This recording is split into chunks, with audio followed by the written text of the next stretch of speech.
Hello, welcome again to my YouTube channel, your space to understand debt, credit, and everything in between, replacing fear with facts and helping you understand these topics in a clearer and simpler way. So, today I'll be talking about credit score, a silent character reference some of us didn't even know we had. I'm a credit risk professional with over 15 years of experience in the banking industry, from shaping consumer lending policies in my earlier roles to portfolio management and to designing debt collection and recovery strategies. In my channel, I share practical insights drawn from experience, and everything you'll hear here is purely educational. It's not meant for personal financial advice.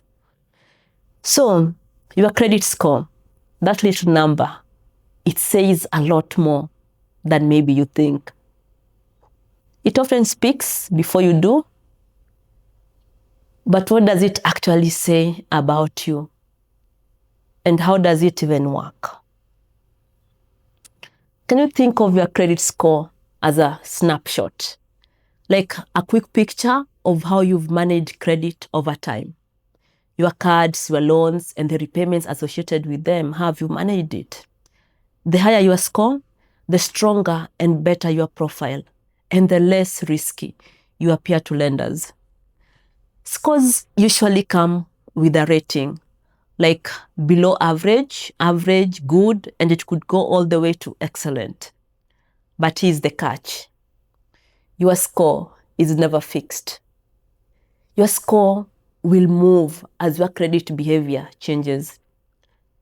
And your credit score is calculated from your credit report, which credit reporting bodies build using the information your lenders share with them. In short, your lenders will report your credit activity. The bureaus will compile it, and from there, they will create a credit score for you. Lenders often use credit scores to assess risk and not to judge personal character. There are several factors that can influence your credit score, and each credit reporting body will use its own set of attributes. But the commonly known factors include your repayment history. Are you paying on time? Even a single late or missed payment can be recorded on your credit report once your credit provider reports it to the bureau. And repeated ones can impact your score. There's the credit inquiries. Too many applications in a short time looks risky. It's like speed dating for credit, for lack of a better word. The number, type, and age of any credit facility you have opened or closed in a period of time could also impact your credit score. In fact, I have my latest free credit report here with me on my phone. And it shows me a listing of 5 key attributes used to calculate my credit score. And it's quite interesting because apart from the ones I've already highlighted to you, then there's the age of my credit report, the type of credit being applied for, which also would impact my credit score. And you can check yours too.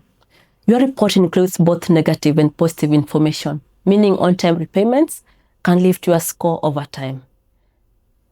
Just remember, a credit score is a payment pattern indicator. It tells a story, but not the whole story. Even with an excellent score, you can still be denied a credit facility.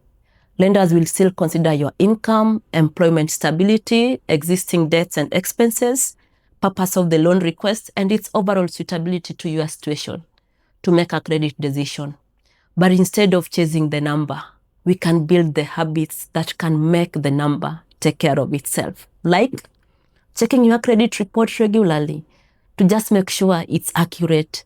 Take advantage of the free copies which are available periodically, like I did. Pay your dues on time. If you've missed payments, get current, stay current. And reach out to your lender early if you are genuinely facing hardship. And be mindful of the level of credit inquiries.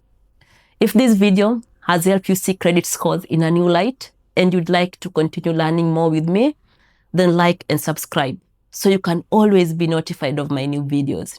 In the next video, I will go inside the credit risk process and show you behind the scenes into how lenders generally make credit decisions. This content is general in nature and does not constitute personal financial advice. Please consider your own circumstances and seek help from your lending institution or a licensed financial advisor. Thank you.